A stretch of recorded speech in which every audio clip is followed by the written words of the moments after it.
Hey everyone, in this video I just wanted to show you how to use Hypothesis with our class group for annotating.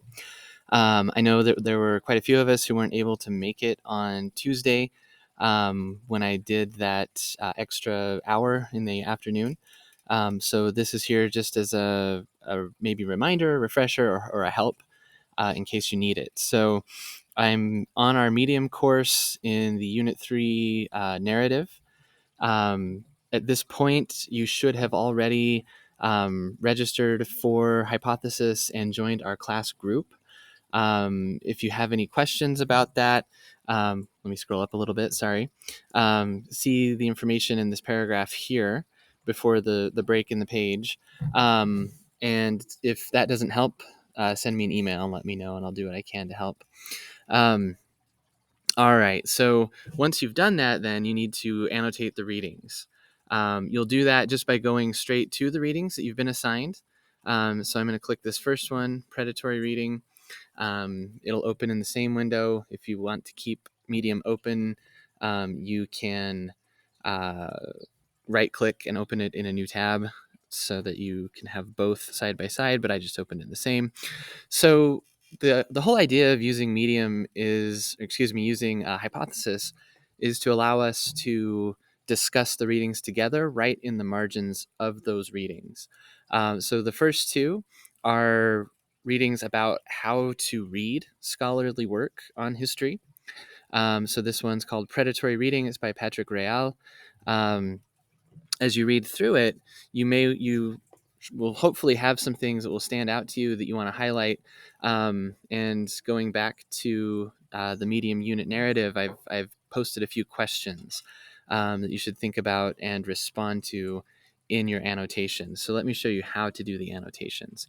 As you went through the process of setting things up, you should have also, if you're using Google Chrome, added the Hypothesis extension. So you can see mine here. Or added the bookmark if you're using any other browser. So I'm using Chrome. I have the Hypothesis extension here. And when I click on it, you'll notice there's a bunch of stuff highlighted now because people have been doing their work. And you have these buttons over here. I'm going to click the arrow. I'm already in the class group, HIST 1103, Fall 2021. If you're not in that, if this says public, just click the arrow and go down and find our class group. You probably won't have as many on your list as I do. It may tell you over here that you need to sign in, so just click there and sign in if that's the case. You can go down and see what other folks have been saying. But to add your own annotations, you highlight the sentence that you want to make a comment about, and you'll see these options pop up. If you just click highlight, that highlight will only be there for you to see.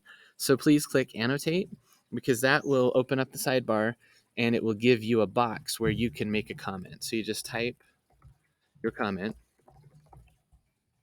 and you spell it right. And then you click post to HIST 1103. I'm not going to do it because you don't need to see a type your comment and have another another highlight on there. If you want to highlight one of the things that's already been highlighted, maybe it's a good idea to go and see what other folks have said, right? So you can see here that Izzy has talked about the way this is a valuable statement. You could just respond to her by clicking that little arrow and writing a response and keeping the conversation going that way.